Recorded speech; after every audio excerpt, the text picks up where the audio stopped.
The Diamondbacks are playing their first home playoff game tonight in 6 years, and fans finally have something to celebrate here in the Valley. Cronkite News reporter Trey Matthews is out at Chase Field with more on the D-backs playoff run. And Trey, the champagne could be flowing tonight. Yes, the D-backs are currently taking on the Dodgers in Game 3 of this series and are 1 win away from advancing to the National Championship Series. They took the first 2 games in L.A. and could sweep the men in blue with a victory tonight. This was a look at the stadium, the calm before the storm. It was a sellout crowd tonight as fans are hoping to see their team advance. The Snakes have a lot of momentum going their way. Rookie pitcher Brandon Pfaadt took the mound to start this game. He and all-star pitcher Joe Mantiply say the team is playing with a lot of confidence. I mean a lot. I think for this whole team, winning those first 2 games in Dodger Stadium was huge. We've been through a lot and to get to this point. So I think winning this series as quickly as possible would be huge for everybody. In the playoffs, anything can happen. So, we're just trying to keep playing hard and let the chips fall where they may. If they advance to the NLCS, it will be the first time since 2007, and they will face the winner of the Philadelphia and Atlanta series. I'm going to head back in there to see if they can pull it off.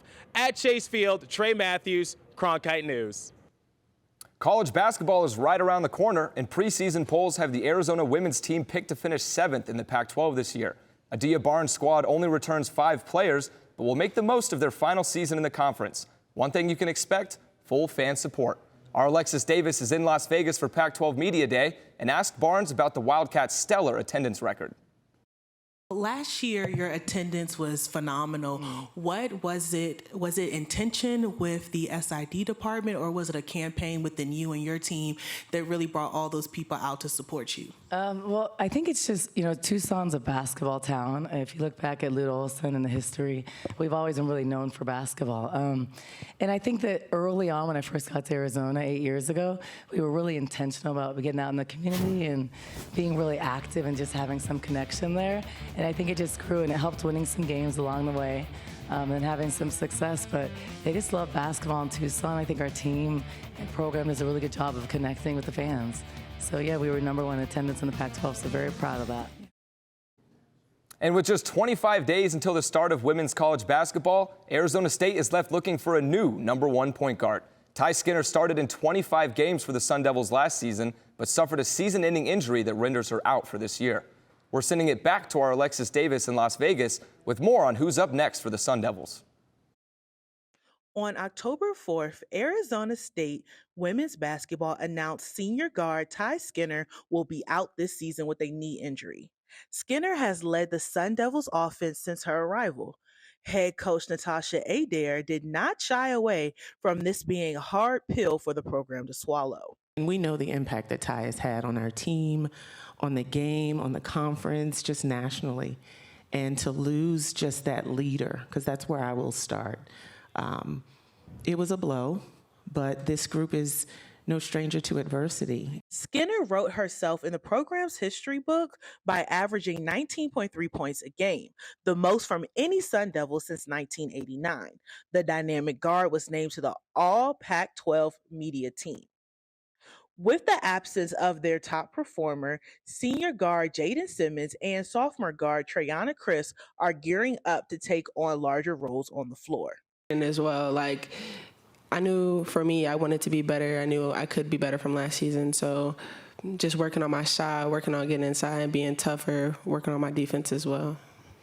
Ty Skinner still has her eyes on the big picture, literally and figuratively. 3 days after her knee surgery, she reminded Coach Adair that on her vision board, she drew the women's Final Four in 2026, which will be in Phoenix, Arizona. And with 2 years of eligibility still left, this could very well be in her future. Adair, Crisp, and Simmons all expressed desperately wanting to win. To get there, Chris has even taken a page out of Colorado football's head coach Deion Sanders' book. We're coming. That's all I can say. We're coming. In Las Vegas, Alexis Davis, Cronkite News. The Arizona Coyotes dropped the puck on a new season against the Devils on Friday. The Yotes play their first 4 games on the road before coming home to Mullet Arena on Saturday, the 21st. Despite a failed arena deal in Tempe, the team has emphasized their commitment to staying in Arizona. And beside finding a permanent home in the Valley, the Coyotes' other main mission is to win a Stanley Cup. We've done everything to invest in building the foundation that we believe is going to lead us to that. What you see now is the fruits of that labor. You're seeing some of these draft picks that we worked hard to get, to then scout, to then put them on the ice, and to really begin their player development, their player performance. You're going to have some exciting players. That's going to be it for your Cronkite Sports Report. Back to you, Aaron and Alex.